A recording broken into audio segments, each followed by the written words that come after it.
Hello friends, good morning. માં ખોડિયાર એજ્યુકેશનમાં આપનું સ્વાગત છે.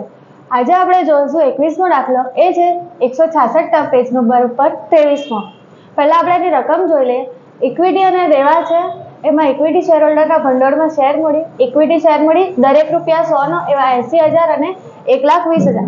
હવે આ રકમમાં શું છે, 2018 ની પણ માહિતી આપી છે અને 2019 ની પણ આપી છે. આપણે બંનેનો ગુણોત્તર શોધવા પડતા. જેટલા પણ ગુણોત્તર શોધીએ એ 2018 ના પણ શોધવાના અને 2019 ના પણ શોધવાના. એટલે 2010% પ્રેફરન્સ શેર મૂડી 40,000 અને 40,000 બંનેમાં કેટલી છે? 40,000. અનામત અને વધારો સામાન્ય અનામત 2018 માં 24,000 હતી ને 19 માં પણ 24,000 જ છે. હવે નફા નુકસાન ખાતાની જમા બાકી આપી છે, નફા નુકસાન ખાતાની ઉધાર બાકી આપી છે. પછી બિન ચાલુ દેવા લાંબા ગાળાના ઉછીના નાણાંમાં 12% ડિબેન્ચર્સ 80,000 અને 40,000. પછી ચાલુ દેવા છે, એમાં વેપારી દેવામાં લેણદાર, દેવી હુંડી, અન્ય ચાલુ દેવામાં બેંક ઓવરડ્રાફ્ટ અને ચૂકવવાના બાકી ખર્ચા. બરાબર, એમાં કેટલા છે? 8,000, 16,000, 4,000, 8,000. પછી મિલકતો છે. મિલકતો બિન ચાલુ મિલકતોમાં કાયમી મિલકતો, એમાં દ્રશ્ય મિલકતોમાં જમીન મકાન અને યંત્રો. ચાલુ મિલકતોમાં સ્ટોક છે 60,000 અને 72,000.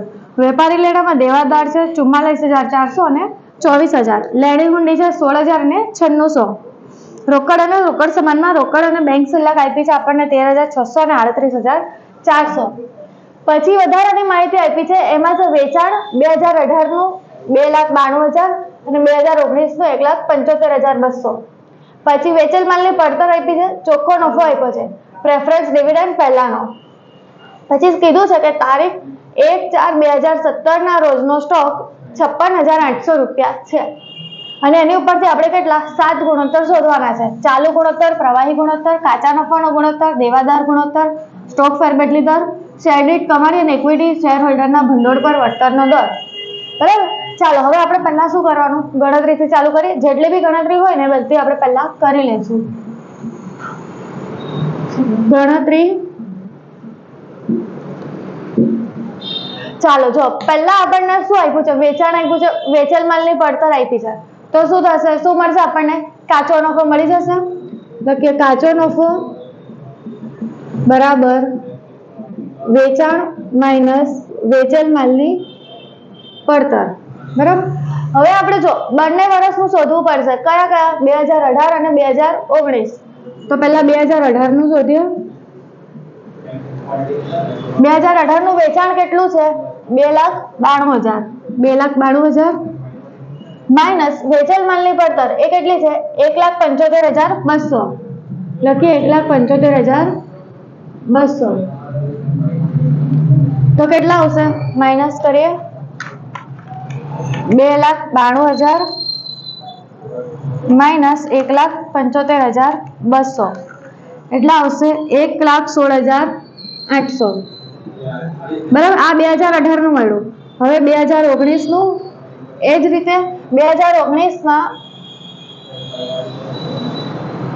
1,75,200 વેચાણ છે અને વેચેલ માલની પડતર કેટલી છે? 1,16,800. ચાલો શોધ્યા 1,75,200 માઇનસ 1,16,800. ચાલો 1,75,200 માઇનસ 1,16,800 એટલે કેટલા આવશે? 58,400. બરાબર, આ આપણું અહીંયા થઈ ગયું. હવે શું કીધું છે? ચોખ્ખો નફો પ્રેફરન્સ ડિવિડન્ડ પહેલાનો. જો આવી રીતે પૂછાય ને એક્ઝામમાં, ચોખ્ખો નફો આવ્યો અને કાઉન્સમાં લખ્યું કે પ્રેફરન્સ ડિવિડન્ડ પહેલાનો, તો એને આપણે શું કહેવાય? વ્યાજ અને કરવેરા બાદ પછીનો. બરાબર, લખીએ નોંધ લખી દઈએ કે જ્યારે પ્રેફરન્સ ડિવિડન્ડ પહેલાનો ચોખ્ખો નફો હોય તો તેને વ્યાજ અને કરવેરા બાદ પછીનો ચોખ્ખો નફો ગણાય. બરાબર, આને આપણે શું કહેવાય? વ્યાજ અને કરવેરા બાદ પછીનો ચોખ્ખો નફો. અને અહીંયા શું કીધું છે? 1/4/2017 રોજનો સ્ટોક 56,800 હતો. 1/4/17 રોજનો, બરાબર. આપણે કયા વર્ષનું કરીએ છીએ? 2018 અને 19. હવે જો ધ્યાનથી સમજજો. 1/4/17 રોજ આ કયું વર્ષ કહેવાશે? 2018 ની સરખામણીમાં આ કયું વર્ષ કહેવાય? ચાલુ વર્ષ કહેવાય, બરાબર. આ શું કહેવાય? શરૂનો સ્ટોક આવશે. આ શરૂની આવે ને બાકી, અહીંયા લખીએ શરૂનો સ્ટોક કેટલો આપ્યો છે? 56,800. લખીએ 56,800, બરાબર. હવે આખરનો સ્ટોક આપણને અહીંયા આપી દીધો છે 2018 નો, બરાબર. 1/4/17 થી ચાલુ થાય તો ક્યાં સુધી? 31/3/18 સુધી, એક વર્ષ કહેવાય. 31/3/18 નો કેટલો આપ્યો છે? પ્લસ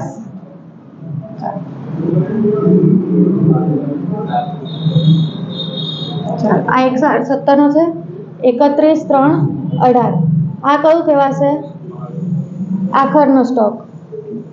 આખરનો કેટલો છે આપણી પાસે? 2018 માં 60,000.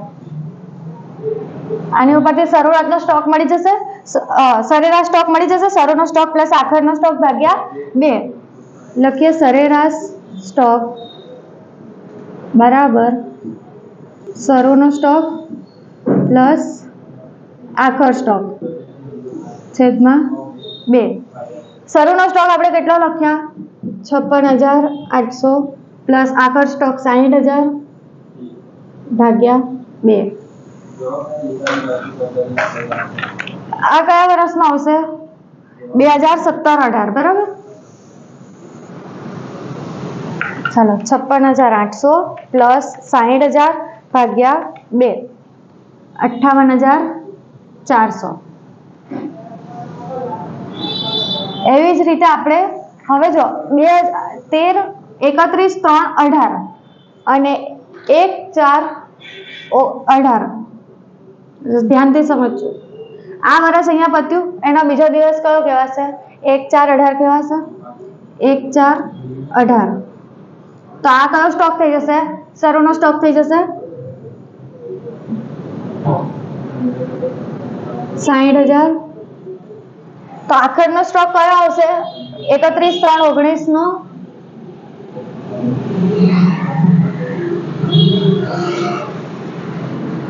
આખરનો સ્ટોક જો અહીંયા આપ્યો છે 72,000 2019 નો. એટલે કેટલો આવશે સરેરાશ સ્ટોક 2018-19 નો? 60,000 પ્લસ 72,000 ભાગ્યા 2. 60,000 પ્લસ 72,000 ભાગ્યા 2 એટલે આવશે 66,000, બરાબર. અહીંયા આપણને સરેરાશ સ્ટોક પણ મળી ગયો, કરવેરા બાદ પછીનો ચોખ્ખો નફો પણ મળી ગયો, અને જે કાચો નફો પણ જોતો એ પણ મળી ગયો, બરાબર. હવે આપણે એની સ્ટાર્ટ શું કરશું? ગુણોત્તર. પહેલા કયો ગુણોત્તર શોધવાનો છે? ચાલુ ગુણોત્તર. તો લખીએ ચાલુ મિલકતો છેદમાં ચાલુ દેવા, બરાબર. ચલો ચાલુ મિલકતો પહેલા આપણે કયા વર્ષનું શોધશું? 2018. 2018 માં ચાલુ મિલકતો કેટલી છે?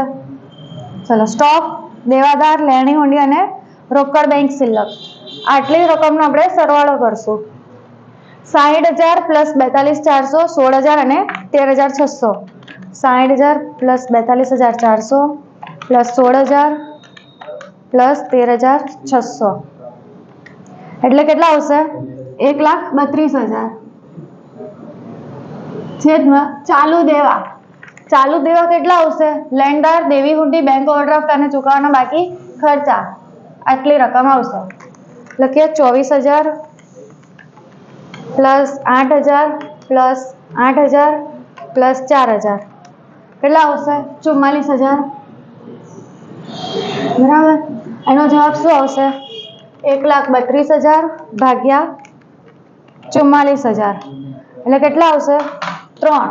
આનો જવાબ કેમ આવે? જેમ 1 માં, એટલે લખવાનું 3/1. હવે એવી રીતે 2019 નું કરીએ. 2019 માં ચાલુ મિલકતો કેટલી છે? 72,000, 24,600 અને 38,400. 72,000 પ્લસ 24,000 પ્લસ 600 પ્લસ 38,400, 1,44,000 આવશે. ભાગ્યા એ જ રીતે ચાલુ દેવા લેશું 28,000, 20,000, 16,000 અને 8,000. 28,000 પ્લસ 20,000 પ્લસ 16,000 પ્લસ 8,000 એ કેટલા આવશે? 72,000. ચાલો 1,44,000 ભાગ્યા 72,000 એટલે કેટલું આવશે? 2/1. બરાબર. ચાલો બીજું કરીએ, પ્રવાહી ગુણોત્તર. પ્રવાહી ગુણોત્તર બરાબર પ્રવાહી મિલકતો છેદમાં ચાલુ દેવા. ચાલો 2018 નું શોધીએ. પ્રવાહી મિલકતો એટલે શું? કુલ જે ચાલુ મિલકત હોય એમાંથી આખો સ્ટોક માઇનસ કરી દેવાનો. તો આપણે કુલ મિલકત કેટલી હતી? અહીંયા કુલ ચાલુ મિલકત 1,32,000 હતું. 1,32,000 માઇનસ આખો સ્ટોક કેટલો? 60,000. માઇનસ 60,000 કરી દઈએ એટલે કેટલા આવશે? 72,000 ભાગ્યા ચાલુ દેવા આપણે શોધ્યા 44,000. બરાબર. 72,000 ભાગ્યા 44,000 એટલે કેટલા આવશે? 1.64/1.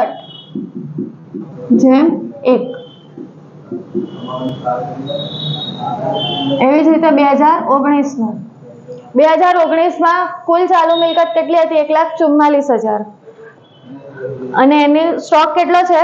72,000. તો 1,44,000 માંથી 72,000 માઇનસ કરી દેશું તો કેટલી મળશે? 72,000.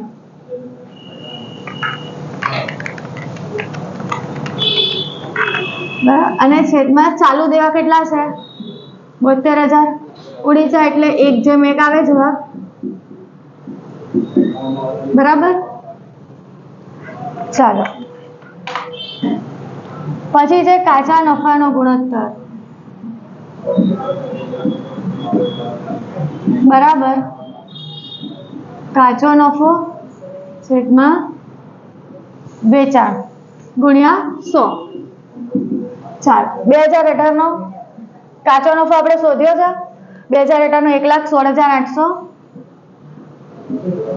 છેદમાં વેચાણ.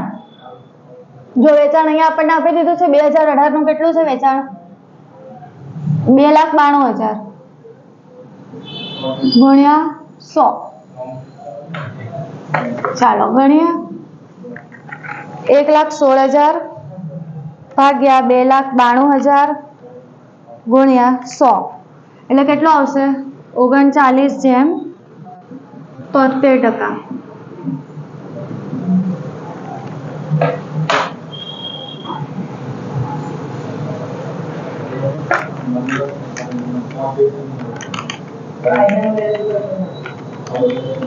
લાખ 16,000 ભાગ્યા 2,92,000 ગુણ્યા 100.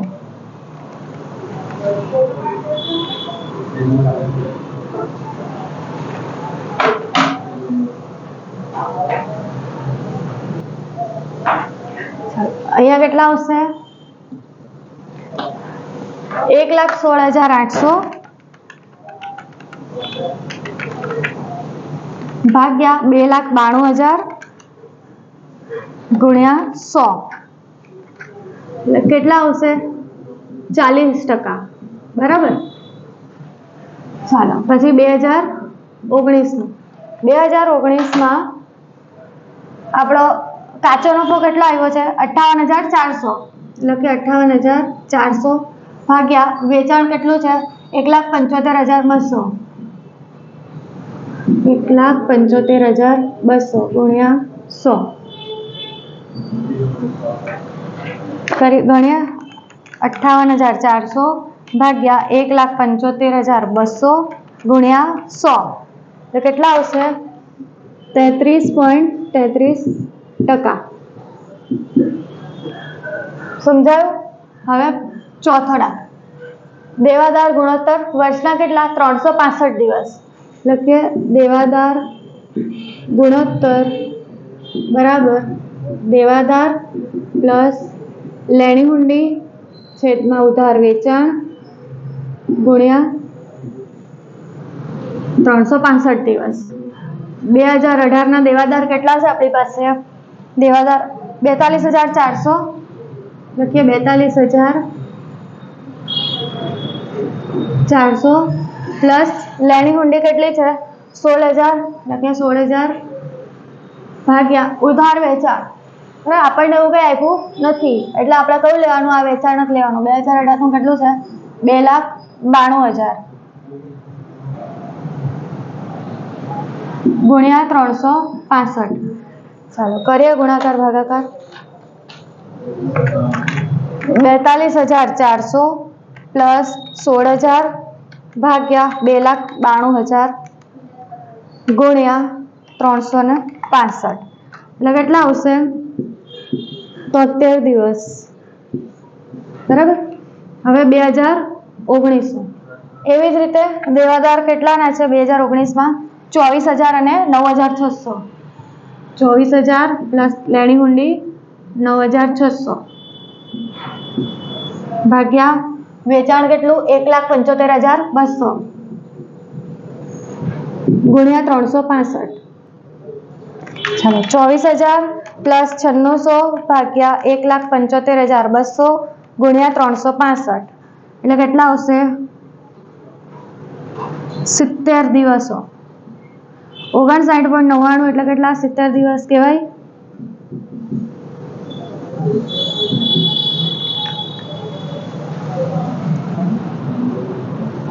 ચાલો હવે પાંચમું, સ્ટોક ફેરબદલી દર. સ્ટોક ફેરબદલી દર એને શું કહેવાય? સ્ટોક ગુણોત્તર, સ્ટોક ઉથલો બધું એને સ્ટોક ફેરબદલી દર બધું શું છે? એક જ છે, બધા એના નામ છે. તો કેટલું શું લખવાનું અહીંયા? વેચેલ માલની પડતર છેદમાં સરેરાશ સ્ટોક. 2018 ની વેચેલ માલની પડતર કેટલી છે? 1,75,200. 1,75,200 ભાગ્યા સરેરાશ સ્ટોક આપણે શોધ્યો કયો? 2018 નો કયો આવશે? 58,400 બરાબર. એટલે કેટલું આવશે?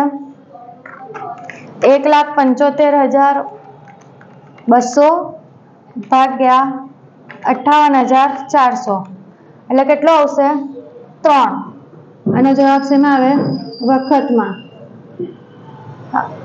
આ જવાબ વખતમાં આવે, દેવાદારનો દિવસમાં આવે, કાચા નફાનો ટકામાં આવે, પ્રવાહી ગુણોત્તર અને ચાલુ ગુણોત્તરનો જવાબ જેમ એકમાં આવે. આ બધું યાદ રાખજો. પછી 2019 નું વેચેલ માલની પડતર કેટલી છે? 1,16,800. 1,16,800 ભાગ્યા સરેરાશ સ્ટોક આપણે શોધ્યો 2019 નો 66,000, લખીએ 66,000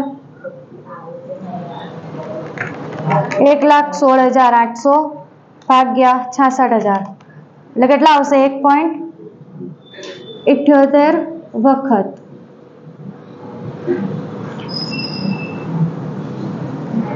ચાલો સમજાયું એટલે સુધી?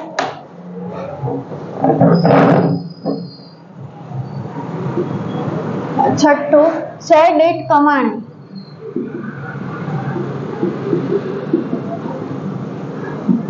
પહેલા આપણે સૂત્ર લખીશું શેર દીઠ કમાણીનું. શું આવશે? વ્યાજ અને કરવેરા બાદ પછીનો ચોખ્ખો નફો માઇનસ પ્રેફરન્સ શેર ડિવિડન્ડ છેદમાં. હવે અહીંયા છેદમાં શું આવશે? શેર દીઠ કમાણીનો શેરની સંખ્યા. કઈ? ઇક્વિટી શેરની સંખ્યા.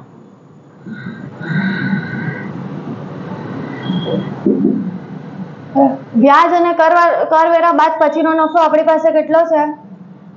જે અહીંયા આપ્યો છે ને પ્રેફરન્સ ડિવિડન્ડ પહેલા ચોખ્ખો નફો, એને આપણે શું કહ્યું છે? વ્યાજ અને કરવેરા બાદ પછીનો ચોખ્ખો નફો. 2018 માં કેટલો છે? 28,000 માઇનસ પ્રેફરન્સ શેર ડિવિડન્ડ 2018 નું પ્રેફરન્સ શેર મૂડી કેટલાની છે 40,000 ની 40,000 માંથી 10% કરીએ તો કેટલા આવે 4,000 માઇનસ 4,000 ભાગ્યા ઇક્વિટી શેરની સંખ્યા ઇક્વિટી શેરની સંખ્યા કેવી રીતે મળશે ઇક્વિટી શેર કેટલાનો છે એક શેર 100 રૂપિયાનો છે કેટલા શેર કેટલાના 80,000 ના અહીંયા આપણે ગણતરી કરીએ ઇક્વિટી શેરની સંખ્યા જો 80,000 ના છે એક શેર કેટલાનો છે 100 રૂપિયાનો 80,000 ભાગ્યા 100 તો કેટલા 800 રૂપિયાનો શેર આવશે બરાબર 800 શેર હશે 800 શેર 100 રૂપિયાના હશે તો કેટલા આવશે 80,000 બરાબર તો અહીંયા કેટલા આવશે 800 ગુણ્યા 100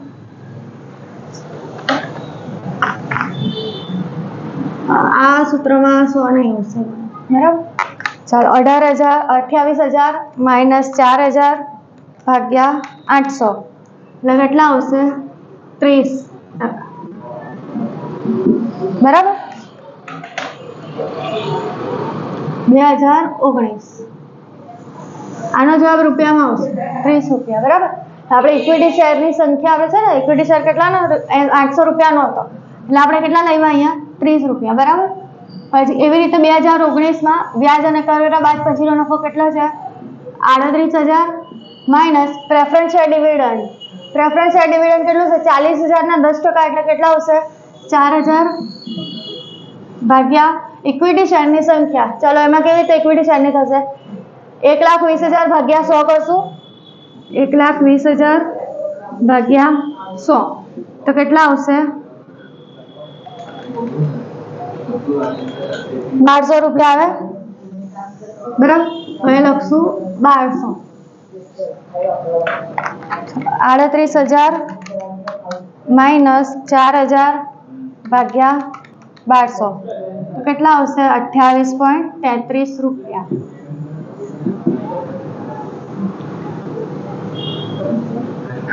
હવે સાતમું ઇક્વિટી શેર હોલ્ડરના ભંડોળ પર વળતરનો દર લખ્યા ઇક્વિટી શેર હોલ્ડરના ભંડોળ પર વળતરનો દર એનું સૂત્ર શું આવશે વ્યાજ અને કર બાદ પહેલાનો ચોખ્ખો નફો માઇનસ પ્રેફરન્સ શેર ડિવિડન્ડ અને છેદમાં શું આવશે પરની આગળ જે શબ્દ હોય એ આવી જાય ઇક્વિટી શેર હોલ્ડરના ભંડોળ લખશું ઇક્વિટી શેર હોલ્ડરના ભંડોળ ચાલો 2018 ની ગણતરી કરીએ વ્યાજ અને કરવેરા બાદ પછીનો નફો કેટલો છે 28,000 માઇનસ પ્રેફરન્સ શેર ડિવિડન્ડ આપણે ઉપર શોધ્યું એ જ 4,000 બરાબર અહીંયા શું આવશે ઇક્વિટી શેર હોલ્ડરના ભંડોળ એનું સૂત્ર શું આવે ઇક્વિટી શેર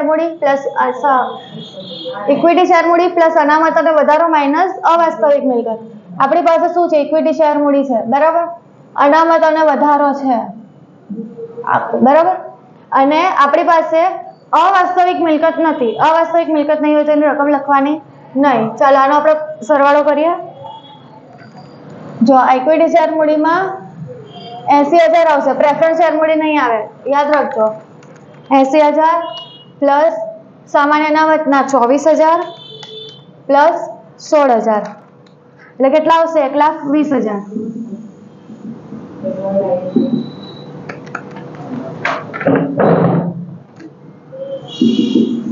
અને ગુણ્યા 100 ચાલો આનો જવાબ 28,000 માઇનસ 4,000 ભાગ્યા 1,20,000 ગુણ્યા 100 તો કેટલા આવશે 20% એવી રીતે 2019 નો કરવેરા બાદ પછીનો ચોખ્ખો નફો કેટલો છે 38,000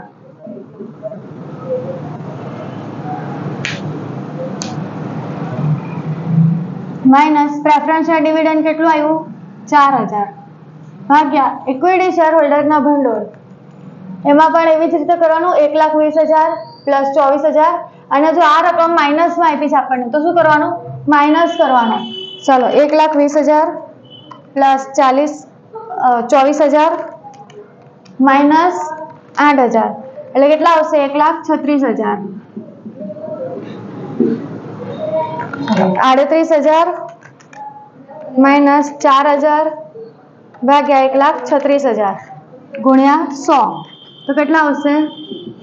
25%. બરાબર. અહીંયા આપણો દાખલો પૂરો થયો. અહીંયા આવશે પછીનો. બરાબર છે. આટલો આપણો દાખલો હતો. આમાં કંઈ જ નવું નહીં હતું. ખાલી આપણે શું યાદ રાખવાનું છે? પ્રેફરન્સ ડિવિડન્ડ પહેલાનો આપે તો એને શું કહેવાય? વ્યાજ અને કરવેરા બાદ પછીનો ચોખ્ખો નફો. બરાબર. પછી એનું પછી આપણે વેચાણ અને વેચેલ માલની પડતરમાંથી કાચો નફો શોધી લીધો. આ ચોખ્ખો નફો આવી ગયો. પછી શું કર્યું? સરેરાશ સ્ટોક શોધ્યો આપણે. જે શરૂનો સ્ટોક આપ્યો હતો, આખરનો સ્ટોક. એટલે શું થયું? 2018નો સરેરાશ સ્ટોક થયો. પછી જે સ્ટોક 2018માં આખરનો હતો એ 2019ના શરૂઆતમાં શરૂનો સ્ટોક થઈ જાય. એ શરૂનો સ્ટોક લખીને એનો સરેરાશ સ્ટોક લાવ્યા અને પછી જે ગુણોત્તર આપણે લખ્યા એ બધા સૂત્રમાં આપણે રકમ મૂકી દીધી. બરાબર. તો અહીંયા આપણો દાખલો થયો પૂરો. ચાલો, થેન્ક યુ.